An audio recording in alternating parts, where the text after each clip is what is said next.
Sanibonani ninjani emakhaya nikhuluma noWendo kaPinari. We back again la Emzoleni Media. Siphethe uCebo namhlanje. Before we continue noCebo, Cebo unjani yaphila? Siyaphila nkosazana njani? Siyaphila nathi. Before we get into it, sintshele kabanzi ukuthi uCebo siphatheleni namhlanje. Sicela abantu mangabe ungaka-subscribe, usubscribele kuma YouTube channels ethu, usifollowishe ku Instagram, usifollowishe na ku Twitter, na ku Facebook. Emzoleni Media. You'll know below inizowabona wonke ama contacts ethu in terms of ama social media ethu esinawo. Uzosifakela ke ubhudilo ngemuva kwecamera. Kabanzi ukuthi nizokwazi ukuthi nikuthola kanjani makuthi aningizwanga kahle ukuthi ama handles ethu ku Instagram, ku Facebook namanye ama media networks esingatholakala kuona. Before we get into it, September siyabonga kakhulu ngama comments enu enwashile last time. Yonke imbono yenu ibalekile kuthina and we're going to look into it. Siyathanda kakhulu nanama subscriptions esiwabonayo every day. Mangabe ungaka-subscribe, cela usubscribele so ukuthi i-platform yethu ibe nesindo ikwazi nokukhula, ukwazi amazwi ethu abonakale out there ngoba nje siyimzweleni yesamselana neMK. Niyazi ukuthi ukuvota kwethu doesn't only, that's the first step ekuvoteni ukuze ama voice ethu azwakale ngaphandle. Nokusubscribe ni comment ikona kuzokwenza ukuthi sinizwe kangcono. Singaze ke sizixele kakhulu ke babukeli siphasa uCebo la. uCebo niyamazi umuntu ojwayele ukuthi abe khona njenge-artist yethu la ekhaya. Nje asimlandelele ukuthi yini aseyenzile thus far ukuvela kwakhe la kwi-media yethu sekumenzeleni thus far, asinike nje i-feedback ukuthi yini enye asiphathele yona, ushintsho selenzekile empilweni yakhe. Cebo ucela usichazele kabanzi ukuthi sekwenzakalani nje since the last time sikhuluma.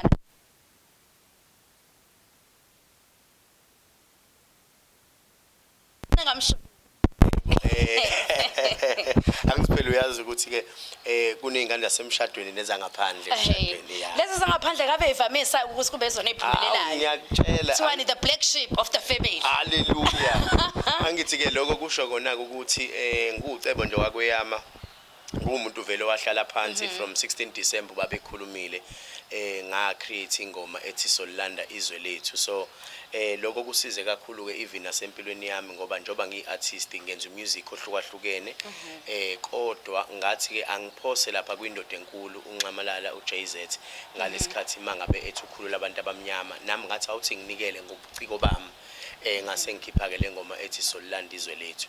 Ngoba kubalekile khona yabo nje ngikubambe kuleyo point lethi ubuciko bakho. Kubalekile ukuthi si nation as South Africa as large sikwazi ukuthi si naturishe thina ngobuciko bethu.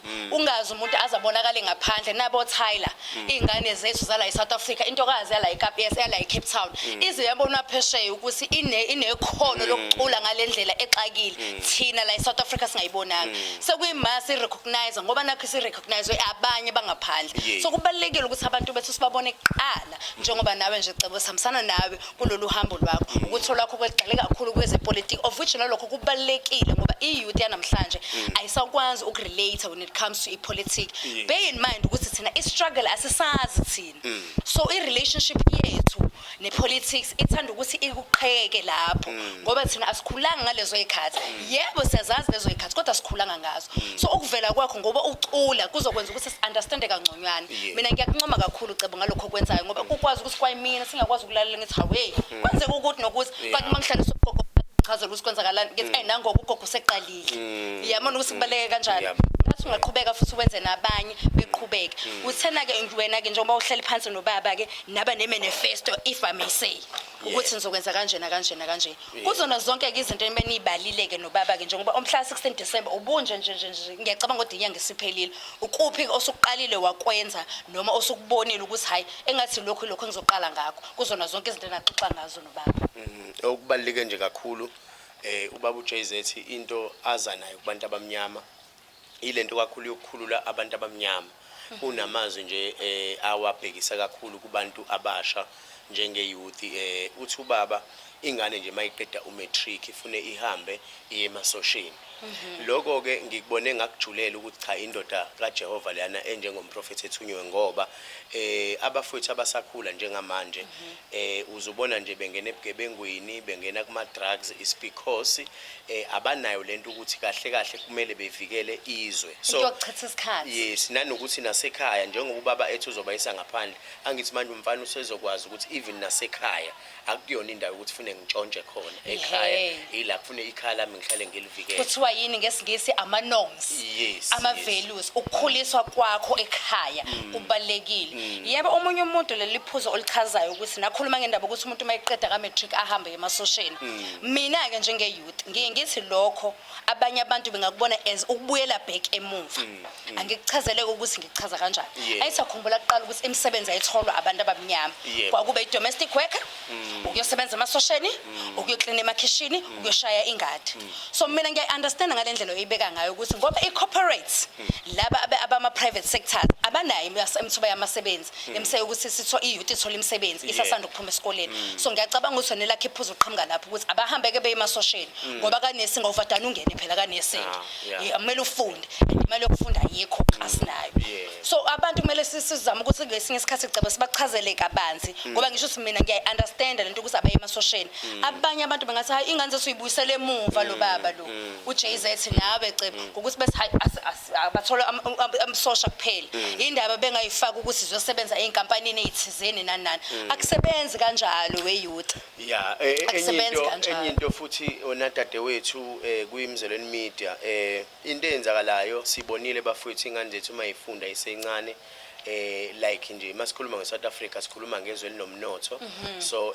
elinezitshalo la kutshalwa khona so lezo zinto asitholi befunda ngaze ezikoleni kunaloko ithi ingane mayifunda ifundiswe ukudweba iqhwakhe uyabona so baba into engiyibonayo usefuna manje si understand ngezwe lethu izwe lethu livikelwe yithina kungasuka abantu ngaphandle bezovikela thina siyiSouth Africa sikhona ngoba lokho ikona ke lokho kwenza ukuthi kugcina kuphela namathuba omsebenzi ukuze nama tax ehle because the reason why taxation yethu neinflation inyuka njalo ingoba thina sibelieve la more we import than is export thina bese siyakhokha kakhulu sisi import inkinga yethu ifikibe lapho ubuke nje amazwe angaphandle njenge Dubai angazi abantu bake basi analyze yini isimo sokuphila sase Dubai i-economy yakho ya hater is awuyisebenze into yakhona ayiphumi ngaphandle ifanele iphume la njengoba uchaza nje ukuthi nasezikoleni kumele kufunde into sokwazi ukuthi simasiphume esikoleni ibambeke iphatheke iagriculture ke lokhuluma ngayo ifarming and agriculture qala abazali bethu babeyitshalela bona bezenzela bona izinto mase behamba bodayisa emarket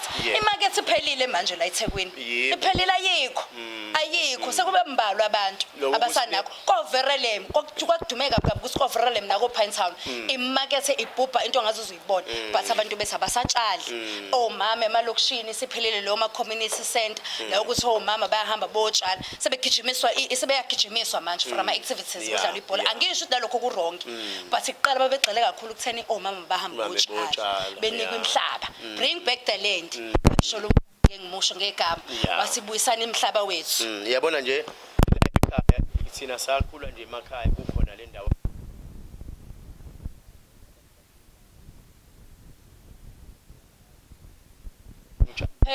omunye utshale amadumbo unginika amazamba so manje lento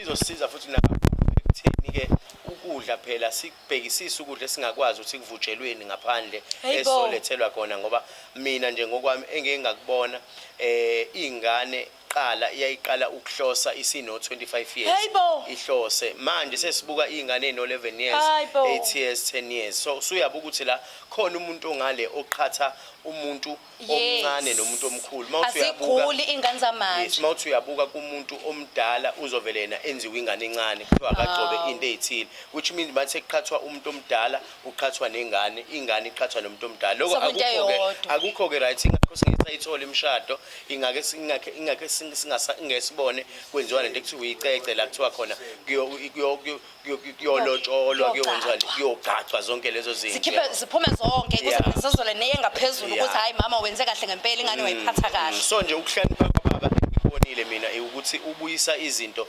zethu zesintu zesintu ukuthi sazi ukuthi usiko lwethu lusuka la lume la. Yes, because abantu kumele beyike ukuthi lento beyike phezulu uma ngabe kuthiwa bring back the land, buyisana umhlaba wenu, lelwana ukubuyisela umhlaba wenu. Ubaba aka instigate lapho ukuthi kube ne violence, aka instigate ukuthi izinto siyithathe ngodlame. Uthi ubaba ibani proud ngento zenu, vukani ma-Afrika, vukani ma-Afrika, nizenzele nibambele, sibuyele back lento okuthiwa umuntu ngumuntu ngabantu, ubuntu bala, the true DNA of being a true South African. Singalwi sodwa sithi lo owangaphandle akangezi la, akushiwo mangabe kuthiwa ama container awavalwe kube ithina kuphela kuthiwa instigatani ini xenophobia, akushiwo ukuthi instigatani xenophobia, kuthiwa nina sengaze nitshelwe abantu bangaphandle ngomnotho okuvele kohowenu sethaphamiswe yibona. Asizameni ukuyiguqula lento ngesihle nangezotha sibuyisele back kuthina, asingalwi nabo but umhlaba wethu owethu. Uyabona into eyenzakalayo entweni indoda enkulu yale ngaphesheya nayo elungisa izinto zasezweni laseMelika uTrump. Wonke umuntu uyibonele mangabe ethi uvala ikhambi lesandulela ngculaza, which means njoba selivalwe eMelika abantu sebezoba nenkinga. Asibambeni lana ke mangikhumbula kahle sino baba owake waduma kakhulu wathusa abantu abaningi okwakuthiwa ubaba uDr Gumede owaduma ngokuthi alaphe isandulela ngculaza. Angithi manje lento siyasibuyisela ke go back mayevala uTrump ophezulu ukuthi no asikhumbule ukuthi kahle kahle thina siyakwazi ukulinqoba ikhambi lengculaza. Sinayo umuntu owavela la ekhaya uDr Gumede owakwazi ukushaya isandulela ngculaza kwaze kwasuka ngisho odokotela phesheya bezobuka ukuthi umuntu lona okwazi ukunqoba into enjengale. So ke ijule kakhulu indaba kaBaba Jay-Z phela idinga ukuthi mangabulalela uhlolisisa inkulumo nenkulumo inhlamvu nenhlamvu. Asingayibuki lento ngesolinye, awibuke into ngamaso noma u5 noma u7 ngoba nasesikoleni othisha babesifundisela yona lento problem solving. Yabona nje just a simple thing, incwadi iyodwa uOtelo nje abaningi bayamazi kuOtelo samenza sonke esikoleni. uOtelo umuntu owawubhala wayinendlela ewubuka ngayo lo wawubhala ngezi ayazi yena. Uthisha mayekufundisa eklasini unendlela uunderstanda ngayo, eklasini niba-30 nonke into ni-understanda ngendlela yenu. Indaba ke thina ubaba uJay-Z simfuna ukum-understanda ngendlela eyodwa, asim-understandeni ngendlela engafani mase siyahlangana sibona ukuthi iyona yiphi elaphayo neyakhayo. Asingathathi ledli ibhizayo naleni ene-solution eshesha ifike ngoba asingatreat la ama-symptoms, asitreatheni isifo qobo lwaso. Ngiyakuzwa angithi lokho mangabe simlandele kahle ubabila sothola khona ukuthi kahle kahle thina sambi sodwa sihamba nomprofeti uqobo lwakhe. Yes, ngoba lento uyibona la esuka khona empande yazo. Isihlahla mangabe usijumbula sizoloke similile, kanti mangabe ugumba uyokhipha zonke impande ezenza ukuthi lesi sihlahla lesi lokho esiqhatha nomakhelwane uthi usakhile usasijumbulile isihlahla naso sesiyamela sesibhidliza udonga la kamakhelwane ifoundation. Angithi ayiqali phansi eqala phezulu, ayikho into ezolapheka lapho, kanti fanele soyiqala phansi ifoundation ilungele phansi ukuze sinyuke kahle nayo. Hayi ke babukeli ke asivale lapho ke ngoba niyayazi epolitics ifana neyesonto ayipheli, singakhuluma kuze kusekuseni kuze kube noJesu uqobo lwakhe. Kodwa ke before sivale ke asitheni nje ubhuti uCebo lo akashaye noma ngenote elodwa bese siyayivala asigoqele yona sisukuthi kancane. Niyawazi kumshini wami awuhamba ungadansanga. Siyamba. Bakwethu mhlambe before siye kulomzwilili owaduma kakhulu bengizocela ukuthi la ku-youth ayisukume njengamanje sizoya ku-26 ku-2026 la sobe sivotela khona ama-local councillors. Yes, so la khona local departments. Yes, sesivotela khona umasipala. So ukubaleka khona ngoba asimile nango 2029 sithi akasukume umuntu omusha asukume ehambe yovotela izwe lakhe ngoba angeke sikuthole ukukhuleka kuphuma kuthina ezandleni.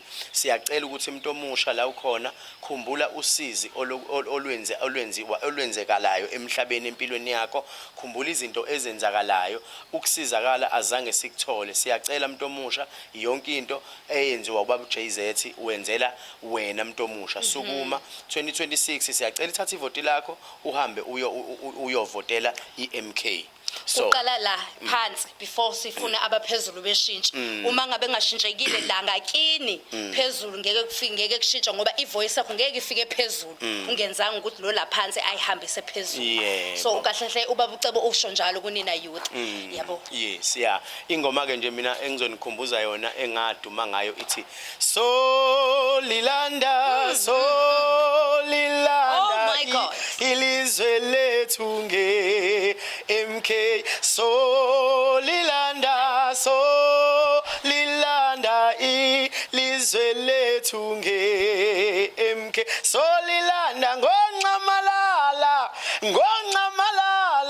kedle ihlekisa we thina ilizwe libuyile sililande ngomsholoze sithi ilizwe libuyile sililande ngoncamalala sithi solilanda ilizwe lethu nge MK angifuna ukuyibhedisa ke babukele le izwi lami mina kungabhidli kakhulu mekona njengamanje asimyekeleni yena ayithathe ngoba uyayazi yebo siyathoba nje nakwizweleni media ngiyabonga kakhulu kwimizweleni media ike ithathe kakhulu impilo yami ayibeka ezingeni la ngichaze khona bayayibonela ababukeli siyabonga kunina nje imizweleni media sibonge kakhulu ukuthi nibasizile abantu abaningi kungawona MK kuphela nabantu ngaphandle nilekelela abantu abahluphekile sibonile nje ukuthi bekhona abantu ade besizakala uthola ukuthi abanazindlu ningenelela nibonakala siyacela ukuthi ningayeki imizweleni media siyafisa ukuthi ke nabaphathi abakhulu kakhulukazi kwi-MK bekwazi ukuthi ngenilanga ihlo labo like linibheke ngoba sikhuluma ukuphila la kwizweleni media ngithi imizweleni media amandla awethu we manifest through i-manifesto ngoba esho nje ubhuti ukuthi khulumani ngamazwi kuzofika kunjalo siya manifesto sikwenza konke nje la ekhaya siyabonga kakhulu babukeli sonibona next time amandla